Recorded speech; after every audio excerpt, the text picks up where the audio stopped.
Bueno, muy buenas tardes ya, Ángel. Gracias por participar de estas cápsulas de Biodemos. Ángel, tú eres antropólogo de la Escuela Nacional de Antropología e Historia de México y Sí. eres doctor en Antropología Social y Etnología de la École des Hautes Études en Sciences Sociales de París. Ángel, cuéntanos en tu trayectoria como investigador, eh, si pudieras repasar algunas instancias, personas, proyectos de investigación o instancias de formación que tú reconozcas como significativas en tu devenir y tu llegar a ser investigador. Qué pregunta, es como viene arqueológica también. eh, que las personas también son vivientes y también son ficcionadas también a través de los personajes de los libros. Eh, yo así quería ser antropólogo, que estudié antropología, pero también era una ficción porque la Ujú. antropología, más en tiempos de yo que me formé en mi infancia, estuve bajo la dictadura, entonces era más bien un deseo de irme lejos de ese país que me encerraba, que era gris, y era como el proyecto de vida más liberador. Uh-huh. Y, eh, y en ese tiempo, en cuarto medio, mi lectura fue que me cambió, como de alguna manera me entregó como un arco iris de referencia. Fue Michel Foucault, La historia de la locura. Y ahí entendí muy poco Uh-huh. probablemente de lo que quería transmitir Foucault, de lo que ahora podría entender, pero me hizo llegar a autores como Rimbaud, Artaud, eh, autores del romanticismo alemán. Eh, entonces a través de eso descubrí como un campo del conocimiento que era como fronterizo, que era eso. Y eso es lo que yo creo que ahí como que se configuró todo mi proyecto de Uh-huh. vida. Uh-huh. De hecho ahora estudio la carceralidad, pero era esa sensación de asfixia que yo Mm. creo que tuve. También en mi pregrado estudié, quería hacer, cuando me fui, bueno, no, me salto rápidamente las etapas, pero eh, en cuanto pude salir, salí yo de mi casa, hijo único, y de mi país prácticamente por primera vez a estudiar antropología a México a los Mm. 20 años.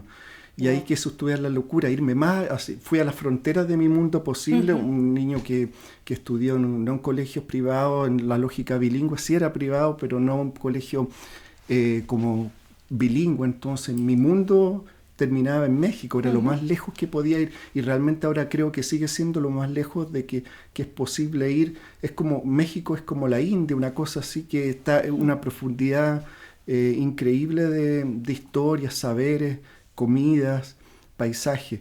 Entonces ahí quise irme también como a las fronteras de ese mundo y estudiar la muerte y la locura, que no puede ser más Mm. fronterizo. Y me di cuenta rápidamente, y te das cuenta, todo con la historia de la locura, Michel Foucault, pero de algún... eh, en, con la virtud de no haber entendido Uh-huh. la propuesta teórica de Foucault. Lo que me entregó fue un salpicón de fuegos artificiales, conceptuales, alegóricos, metáforas, y después que les fui dando sentido yo a través de mi propia pasión, mi propia vida. Y ahí me di cuenta rápidamente, algo eh, de astucia de haber tenido a esa edad, que me di cuenta que no podía estudiar la locura en términos occidentales en un pueblo indígena de raigambre prehispánica como los huicholes. Entonces me acerqué y descubrí una noción que era la noción del mal y el desorden, el viento. Y eso es el Kieri. Y estudié el Kieri, y le llamé la región más oscura del universo a ese trabajo. Eh, y ya, y quiero redondear con esta respuesta como muy de una vuelta gigante, pero que la idea es como yo creo que conversemos a través de esos como elementos, es que otra cosa que descubrí en el Kieri es algo que después lo leí en Freud, que es la inquietante alteridad, que es lo que le llama el unheimlich, que lo traducen como lo ominoso, pero en francés la Marie Bonaparte, que es como muy freudiana, de las primeras alumnas de Freud en vida, lo tradujo como la inquietante étrangeté, como la extranjeridad, ¿sí? La alteridad. Y el Chieri era un poco eso, era la frontera, esa alteridad que tenemos adentro de nosotros mismos. Tú que eres psicóloga también tienes esa dimensión que lo ominoso es aquello que es extraño y familiar a la vez. Y eso me parece que sigue presente en mis trabajos actuales.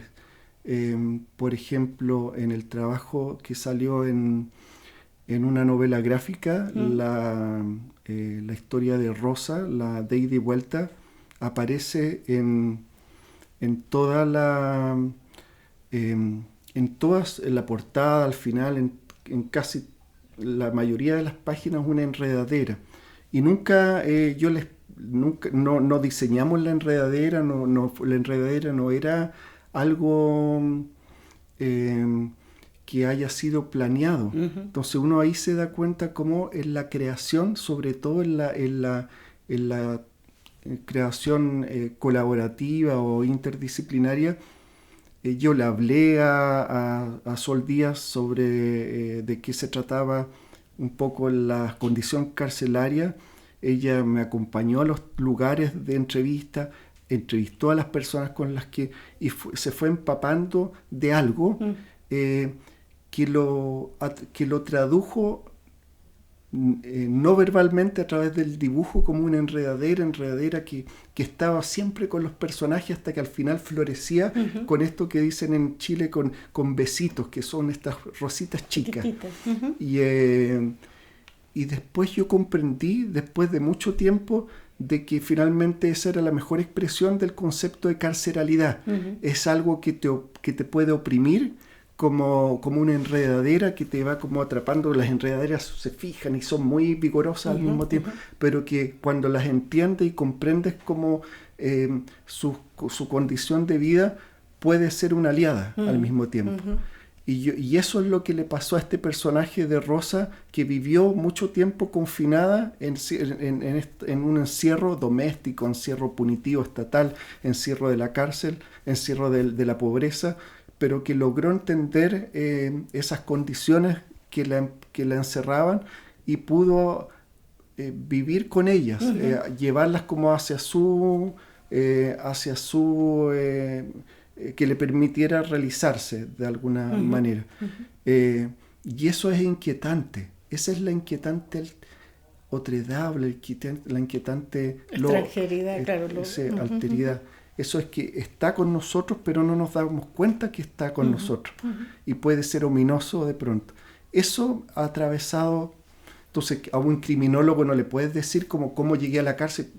Bueno, quizás en este podcast algún criminólogo lo va a leer, pero no llegué por la criminología a estudiar la cárcel, sino como realmente hay dimensiones que son fronterizas, que tienen que ver con la cárcel. Es un pliegue interior, así lo he vivido, es una frontera interior. Ahí termina lo visible y de la sociedad, y desde ahí las personas común y corriente poco se preguntan qué pasa más allá de la frontera de la cárcel, cómo viven, quiénes son sus familiares, cómo crecieron esas personas. Es muy bonito este curso que haces, ¿no? Como autores que te fueron, esto dices tú, como un arco iris, ¿no? Como fuegos artificiales también has dicho. Luego de México te vas a París, ¿no? Y ahí en París, ¿cuáles son los mismos temas? ¿Retomas eso? ¿Cómo es la instancia ahí formativa para ti como investigador en el doctorado? Qué pregunta, sí. Me gusta esta coincidencia porque como que mi trayectoria, y eso como que me da alegría porque es como la de Jodorowsky, porque de irse de Chile a México y después a Francia, esa combinación muy...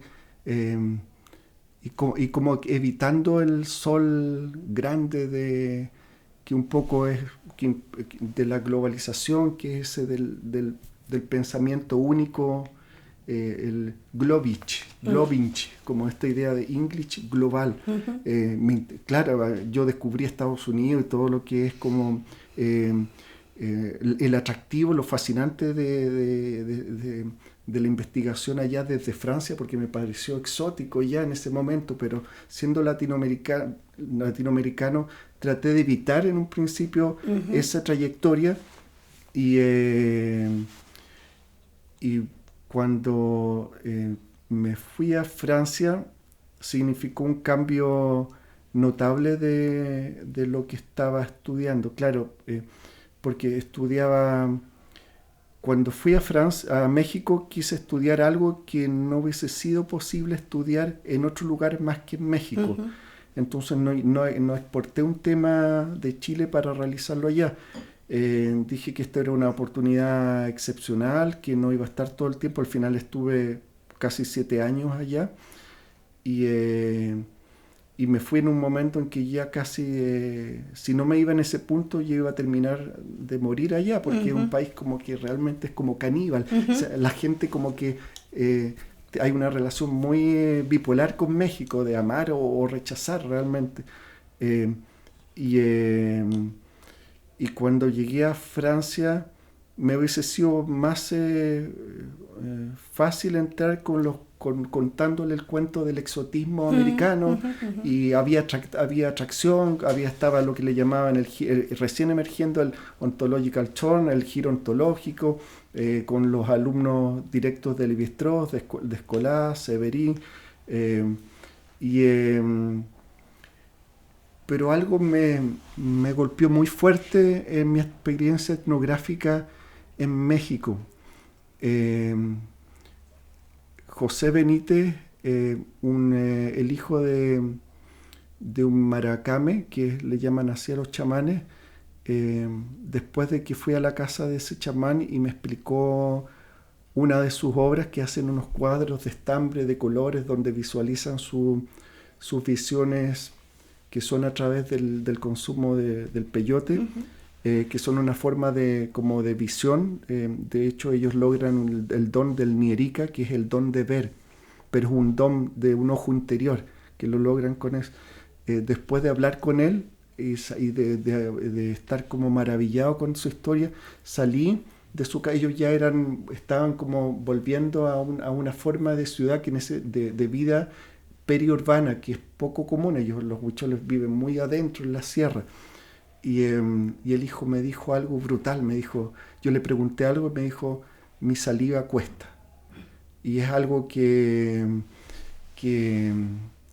como que se me cayó el mundo, así porque yo estaba, tenía como este romanticismo, tal vez, y me como que fue una respuesta que me herodó, así me trabajó, hasta que me sentí que está bien, si está bien lo que hacemos antropólogos, que estudiamos como los márgenes, pero ¿por qué no ir a estudiar las élites? ¿Por qué nosotros antropólogos no estudiamos los márgenes de la sociedad, ¿sí? ¿Y por qué no estudiamos los poderosos, con nuestras mismas estrategias, técnicas, métodos? ¿Por qué no se hace eso? ¿Acaso hay una limitación metodológica, claro, o teórica? Y no encontraba respuesta. Entonces, cuando llegué a Francia, dije: esto voy a hacer. Voy a estudiar, voy a construir es el momento de hacer un viraje total.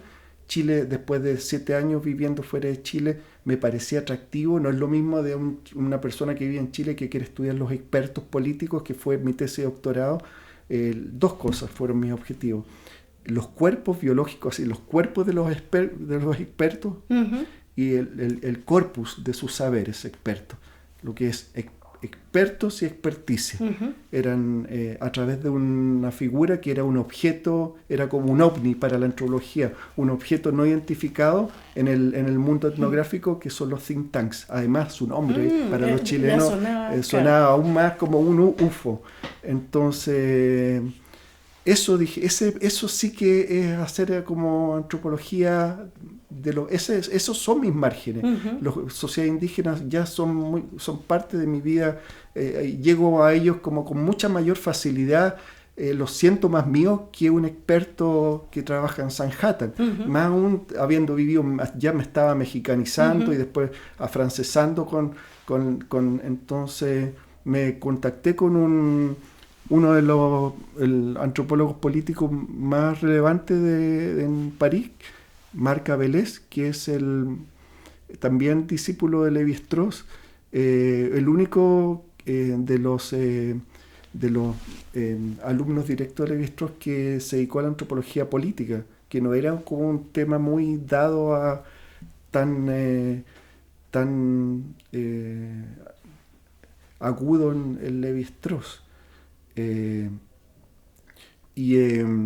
Con él encontré también la legitimidad, porque este antropólogo había hecho etnografía en la OMC, en la Asamblea Nacional de París, siguiendo algunas campañas políticas antes que yo llegara, pero hizo algo sobre François Mitterrand. Y entonces mi trabajo estando allá fue sobre... yo me sentí como que estaba en un laboratorio de biología haciendo esto. Esto es un experimento, pero mi actitud fue similar a la actitud que tuve en México. Yo no sé qué va a ser de mi vida después, si voy a trabajar en esto, tampoco tuve mayores preocupaciones, solo agradezco a mis padres que nunca me pusieron la presión que uno como profesor ahora me doy cuenta que los alumnos están tan estresados de cómo van a vivir. Me transmitieron esa irresponsabilidad sublime de para una persona que tampoco tengo herencia, no vengo de una familia acomodada, pero tampoco me transmitieron, tal vez por eso, porque quizás las familias más acomodadas están tan obsesionadas por el capital que, bueno, entonces no viví el presente, realmente esto voy a hacerlo porque me gusta, y como me gusta, lo hice bien, y sobresalieron mis trabajos, mi trabajo de pregrado se publicó como libro en la UNAM, y mi trabajo en Francia me llevó a terminar, a hacer una tesis sobre algo que no se había hecho antes. Entonces fue una cosa como... mi pregunta de investigación fue,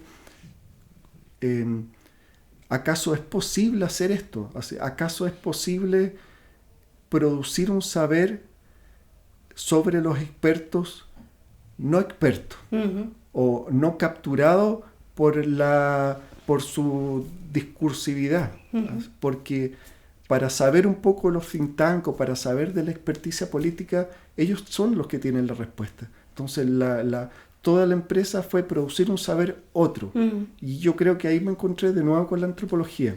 Y también un poco con Michel Foucault, de ese origen de la historia de la locura. Sí. Ángel, y en tu trayectoria nos has contado de dos temas principales, ¿no? El de tu pregrado en México, el del doctorado en París. ¿Cuáles son las preguntas o los temas que tú investigas? ¿Cuáles, si pudiéramos así como pensar, cuáles son los temas principales que a ti te aquejan, o las preguntas que te persiguen, ¿no?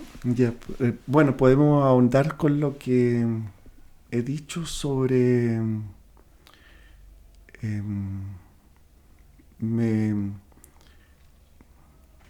la locura. Hay algo ahí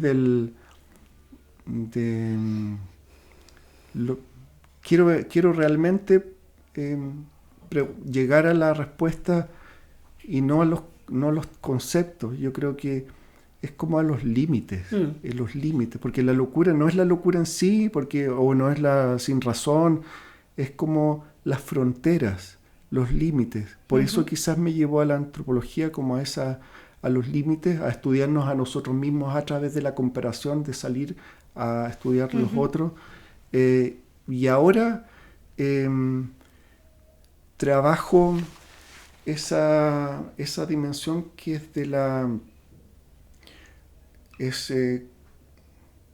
Antes de estudiar la cárcel, estudié la frontera también, la Ya. frontera norte de Chile y los campamentos. Entonces mi interés era estudiar no las fronteras en sí, sino cómo era vivir en una condición fronteriza, si era posible una forma de vida en la frontera. Ujú. Entonces me fui a estudiar unos campamentos de migrantes que estaban en las afueras de la ciudad de Arica. Ujú.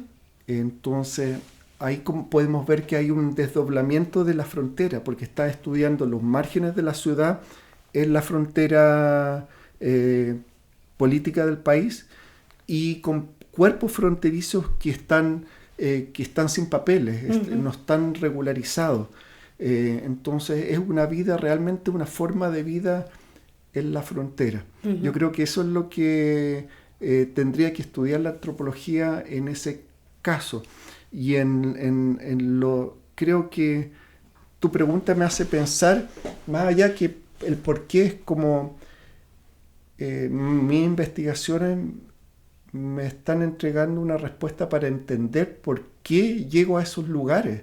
Porque la frontera de la cárcel tampoco me hace estudiar los reclusos, sino lo que estoy terminando de estudiar después de ahora 7 años de estudiar, al menos a través de 2 proyectos Fondesit seguidos, y este año es lo que he llamado la carceralidad, que es también como esa forma de vida fronteriza, Ujú. Ujú. que es algo, es lo que en el libro de Ida y Vuelta se muestra como esa estela tóxica que deja un barco, que es la cárcel. Entonces la carceralidad es todo lo que va dejando Ujú. la institución penitenciaria y el castigo estatal en este caso, Ujú. Ujú. que son barrios carceralizados, hay familias carceralizadas, también esto se ve espacial y también se ve temporalmente, se ve genealógicamente a través Ujú. de una herencia, a través de genealógicamente. Entonces hay como esas fronteras invisibles o pliegues que, que atraviesan lo social. Ujú.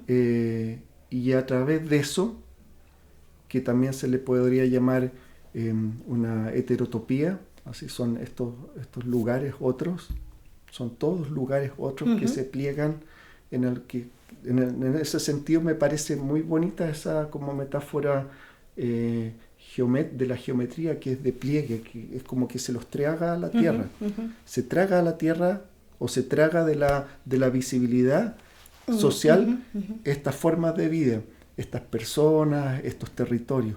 Y yo creo que a través de esta práctica eh, trabajo en eso, como mostrando eh, que ahí hay vida, Ujú. hay proyectos de vida y hay formas de vida que se resisten a ser eh, marginadas o silenciadas y que son, muchos de ellos, algunos son muy heroicos también, Ujú. Ujú. eh, y que nos transmiten cierto saber Ujú. en esos lugares. Ujú.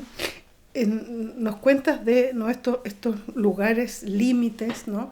Este concepto de frontera, de el afuera, el adentro, la extranjeridad, ¿no? Sí, Como, y es bonita esta figura que hacen, ¿no?, de estos pliegues, pensaba yo, como, claro, que son tragados, pero al mismo tiempo se resisten, porque es más chiquito acá que lo grande que hay acá, ¿no? Y a ya. través de eso, como en distintas formas. ¿Y por qué crees tú, Ángel, que a ti ese tema te interesa? Decías que hay algo ahí de querer visibilizar que también hay vida ahí. ¿Crees que hay algo más que a ti te llame ese interés por querer estudiar esto a través de tu trayectoria? ¿Por qué investigas esto que investigas? ¿Qué pregunta más? Es como me estás obligando a entenderme esas como yo creo que llegamos, como tú sabes, llegamos al deseo, así Mm. ya no es racional, es como un deseo. eh, yo creo que debo ser un poco así, uno finalmente como que busca lejos cosas que se encuentra uno mismo Mm. para entenderse a uno mismo. Yo siento que, que y no es que yo quiera figurar así como una persona demasiado diferente, pero todos llevan, quizás justamente los seres humanos somos, así, la sociedad está llena de singularidades y somos únicos en esas singularidades. Y a veces, y sobre todo en la época en que crecimos, era una sociedad muy autoritaria, homogenizante, y también yo creo que a mí yo creo que soy un poco ermitaño, me cuesta salir de mí mismo, me cuesta. Y esto me fuerza muchísimo a salir, me hace salir a toda costa, porque también me gusta conocer, entonces es justamente como que tengo esta inquietante alteridad permanente, en que como que es como miedo y amor, así como al mismo tiempo de que quiero, pero como me pienso en los niños, así es algo muy infantil, es muy infantil y he hecho de eso mi vida, así como que de repente sí me pasa que no quiero salir de la oficina, pero tengo que salir y al final eso es lo que es lo que te hace feliz, pues, entonces no es que yo esté obsesionado por el mundo del AMPA o que es algo como de descubrir esos límites, como reconocerte en los otros. Hay algo ahí. Y ahora que me lleva a esta posición increíble de que estoy conduciendo un instituto sobre de violencia y democracia, descubro que la democracia está ahí también un poco. Así yo creo que digo, ¿qué es lo que tendría yo que transmitir en este saber de la democracia? Yo creo que hay algo ahí sobre lo público, sobre de alguna manera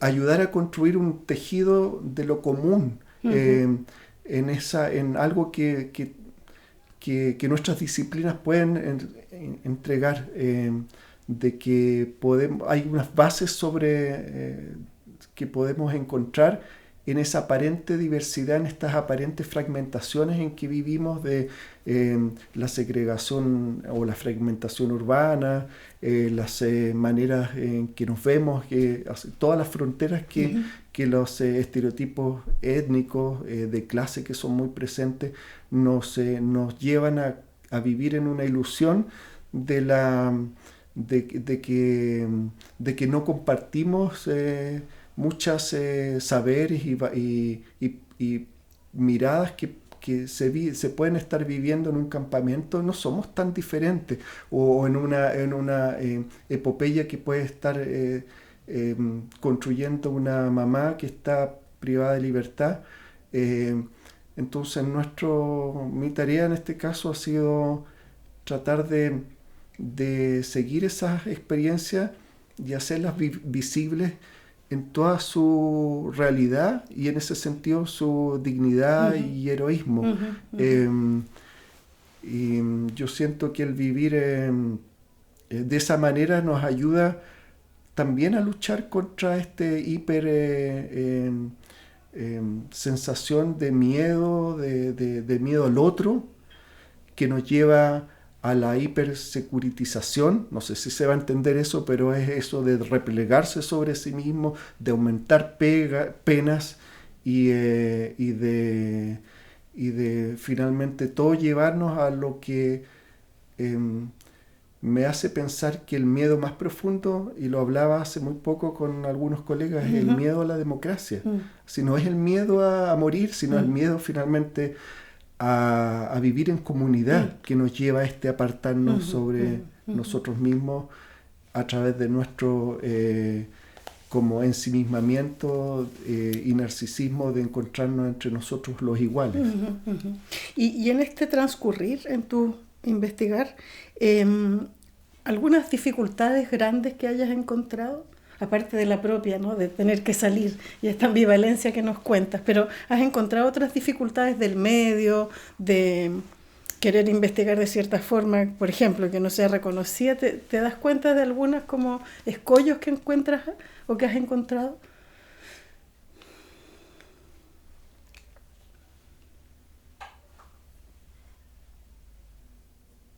No me parece, me quedo pensando.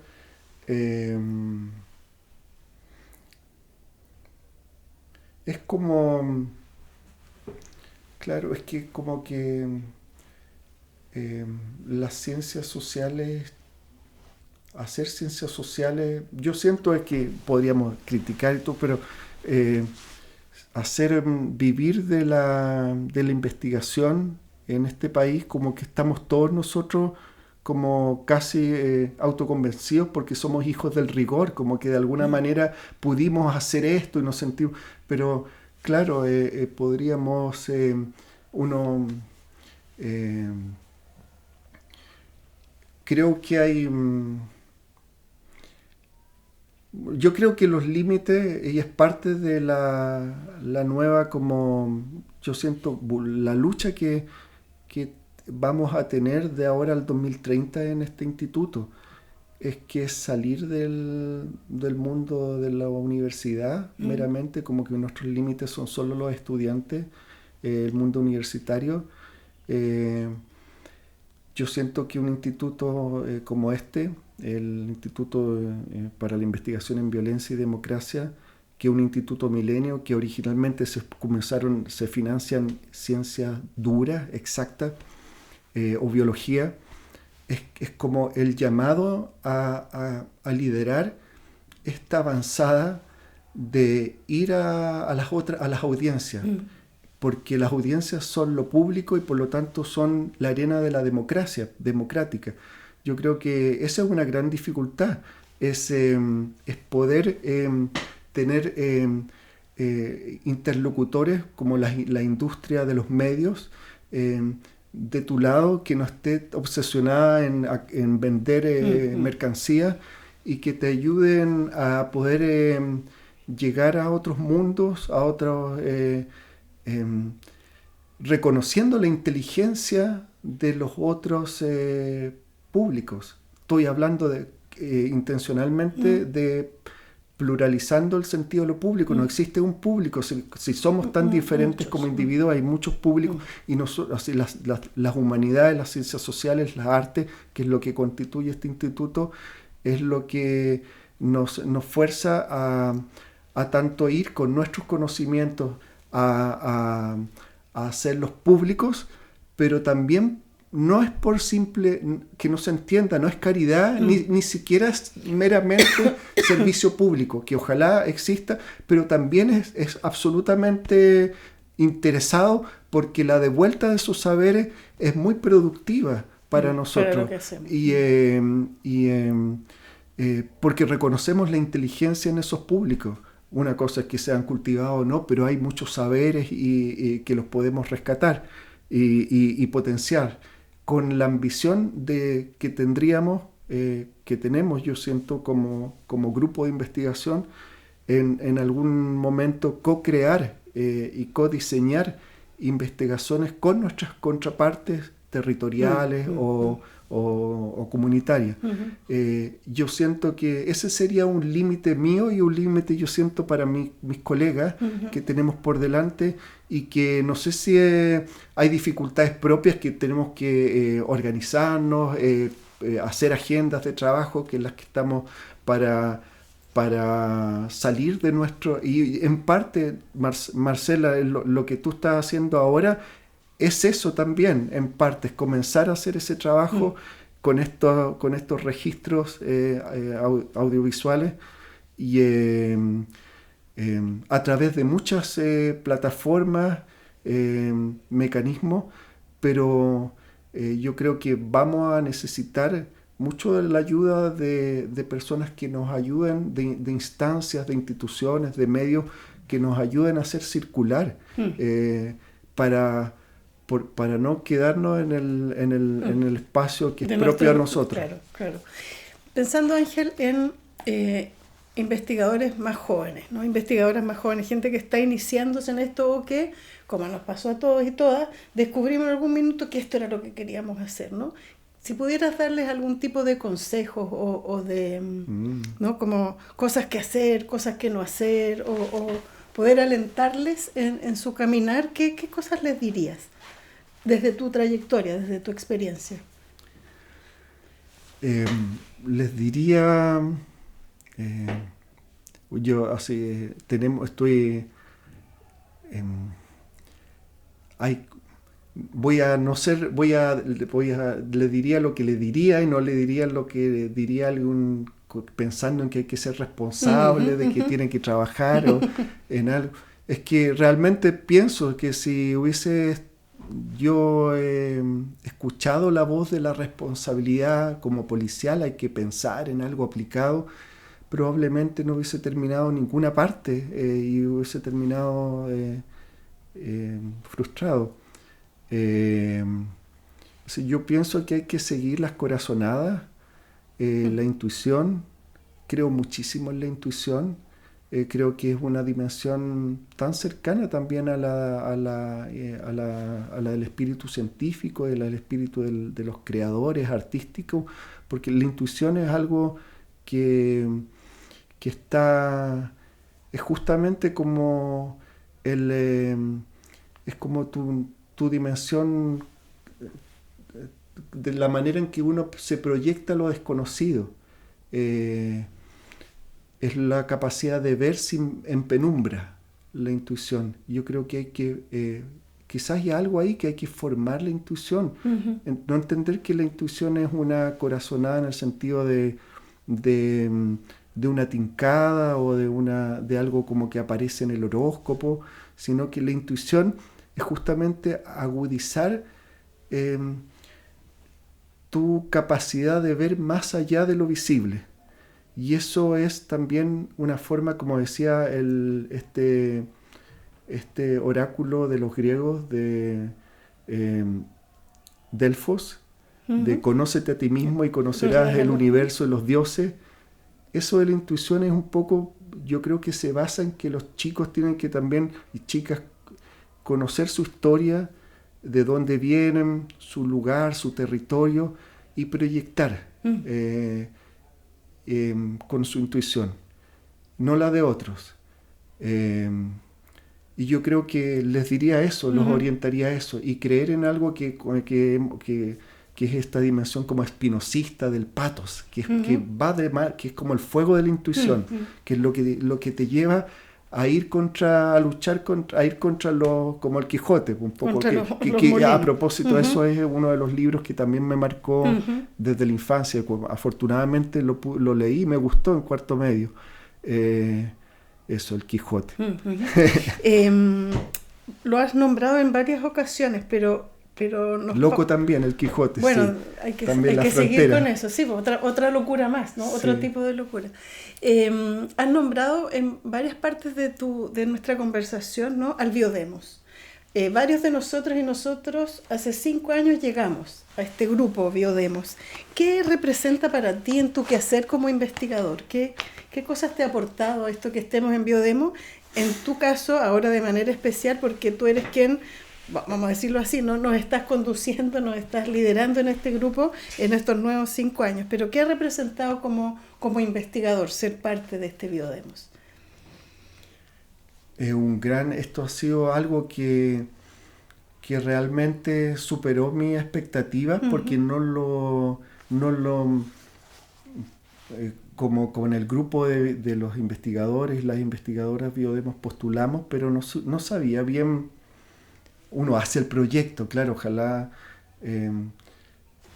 pero iba a decir, no sabía lo que estábamos postulando. Es que realmente uno es, claro, en el papel se ve sólido, pero realmente habitar, darle vitalidad y vida a un instituto con el tamaño de que por lo que los comentarios que recibo es como un tamaño óptimo, porque no es un núcleo, no es tan pequeño, no dura tan poco tiempo, tampoco es gigante. Entonces logramos ser como una comunidad diversa, pero cara a cara, y me ha permitido. Yo tengo un efecto también así vivencial. Mi producción de investigación ha cambiado porque me ha abierto a la colaboración a la mitad del camino que llevamos, que es lento también, aprender a trabajar en equipo, y eso es estamos en un momento de autorreflexión comunitaria en cómo nos vamos a proyectar al 2030, y yo creo que en parte está en radicalizar más las condiciones que permiten la producción de conocimiento en colaboración interdisciplinario. Eso tiene muchos beneficios porque permite llegar a más personas, comprender de manera más global los fenómenos que estudiamos, y también nos vincula a los territorios de otra manera. ¿Por qué? Porque la experiencia más bien lograda pero convencional del trabajo en colaboración que se puede observar y que también tenemos es que un investigador o investigadora invite a sus proyectos ya andando a otros investigadores. Nuestra ambición de aquí al 2030 es generar las condiciones de colaboración en investigaciones empíricas, y eso significa en nuestro caso como situada en territorios, y a partir de esa convivencia y construcción de vínculos con nuestras contrapartes ir forjando un proyecto de investigación, y luego la investigación. Eso es la gran diferencia que hay, se supone, entre la interdisciplina y la transdisciplina. La transdisciplina es algo que se forja gracias a que están conviviendo en una especie de arena o un reservorio vital. Los elementos, hay ciertas hipótesis, pero y se están a la vez construyendo vínculos. Que es algo, yo creo que hay que tener muy claro cuál es la particularidad de las ciencias sociales.